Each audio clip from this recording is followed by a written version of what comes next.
Au Salon de Lyon, on trouve bien évidemment des voitures neuves puisque plus de 50 marques sont réunies, mais il y a également un hall dédié aux voitures de collection, aux voitures, aux Youngtimers, et il y a également des expositions. Et parmi ces expositions, une a retenu notre attention, celle du patrimoine mécanique de la police et dans la gendarmerie. Je me trouve avec Michael D'Ambrosio, l'un des responsables de ce patrimoine, qui va un petit peu nous présenter les voitures emblématiques de la gendarmerie et de la police. Bonjour Michael. Bonjour. Première question, c'est de savoir quels sont les domaines de prédilection de la gendarmerie et de la police. Alors généralement la police, son domaine de prédilection sont plutôt le domaine urbain, dans les villes de plus de 50 000 habitants, avec les axes autoroutiers qui leur sont autorisés. Oui. Et après la gendarmerie, c'est plutôt la campagne, enfin tout le reste du territoire, plus les autoroutes qui relient ce territoire. D'accord, en parlant d'autoroute, je me tourne vers cette A310. J'imagine que c'était son domaine d'interception. Tout à fait, puisqu'elle appartenait à la brigade rapide d'intervention. C'est le deuxième modèle d'Alpine qu'a reçu la gendarmerie pour remplacer les fameuses berlinettes. Est-ce qu'il y avait des modifications spécifiques aux besoins de la gendarmerie ? Alors les modifications sont surtout d'ordre d'équipement puisqu'elles ont un alternateur qui est un peu plus grand pour supporter notamment la radio et l'avertisseur de ton. Ouais. Ensuite un équipement radio complet, donc spécifique avec l'antenne, et après une carburation légèrement retravaillée pour développer quelque chose de plus. Combien à peu près? On est de l'ordre de combien de chevaux? Là on est sur 125 chevaux pour celle-ci. 125 chevaux, d'accord, ok, très bien. On peut continuer derrière, je vois quelque chose qui me rappelle un petit peu les gendarmes de Saint-Tropez ou cette époque-là, non? Alors, la Renault Estafette est retenue parce qu'on pouvait monter avec un képi à l'intérieur et que tous les gendarmes étaient dans le sens de la marche. Dans le sens de la marche, voilà, contrairement au HY où c'était des banquettes latérales et qu'on était assis perpendiculaires au sens de marche. Les estafettes étaient plutôt d'ordre de surveillance, ouais. Donc on l'a en trouvé dans toutes les brigades, c'était le véhicule de brigade par excellence. Donc il servait à surveiller tout le territoire à travers les chemins, les routes.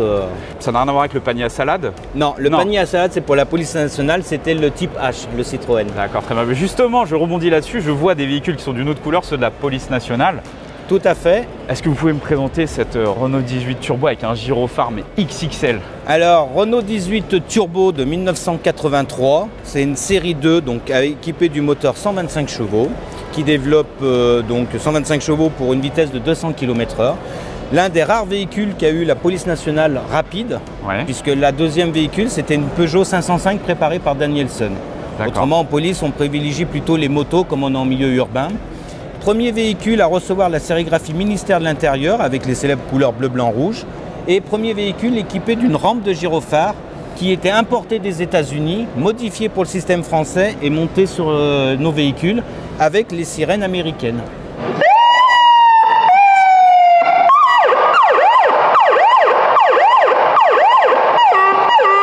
Le domaine d'interception de cette voiture, c'était à la fois l'autoroute et... Alors, elle a été testée sur les brigades par les CRS autoroutiers, mais malheureusement, la police préfère les motos.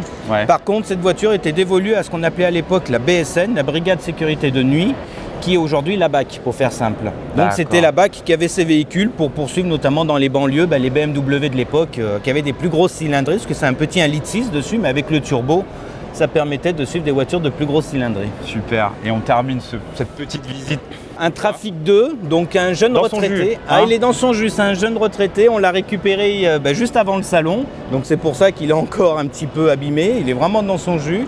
Donc lui, il est affecté au domaine autoroutier uniquement, avec un équipement spécifique sur le toit, parce qu'il a un panneau qui permet de se relever avec une flèche, où on peut faire une croix, ou une flèche à droite, ou une flèche à gauche, plus à l'arrière des gyrophares qui permettent d'intercepter l'œil du public pour dire attention, il y a un danger ici. D'accord. Et je vois devant, il y a un espèce de l'espèce de pare-buffle que vous pouvez voir devant, ça sert à plusieurs... Il suffit que quelqu'un fasse un barrage sur l'autoroute, ça peut arriver lors de manifestations, ça permet de couper les barrages cas échéant. Mais surtout, dans le domaine autoroutier, il servait, par exemple, si le véhicule était vraiment en position de danger en panne, par exemple à une sortie de courbe d'un tunnel ou quelque chose comme ça, de pouvoir, cas échéant, pousser le véhicule et le mettre en sécurité. D'accord. Dernière question.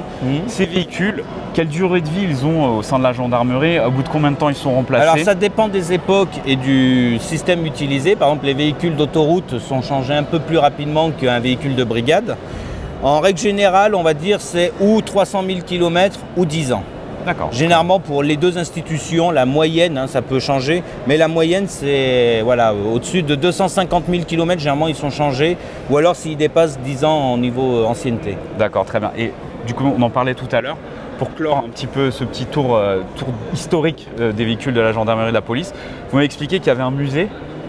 Alors il existe effectivement à Fontainebleau un musée de la gendarmerie nationale où vous pouvez, à travers les uniformes de Napoléon jusqu'à aujourd'hui, et même les uniformes coloniaux qui sont beaucoup plus rares, retracer toute l'histoire de la gendarmerie et son évolution au travers de la société jusqu'à nos jours. Et est-ce qu'on peut y voir des véhicules de la gendarmerie? Alors malheureusement, ponctuellement dans la salle d'honneur on peut voir un ou deux véhicules, mais c'est très rare.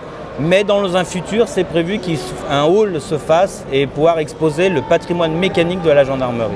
Super, je vous remercie beaucoup. C'est moi qui vous remercie, je vous souhaite une bonne journée. Merci.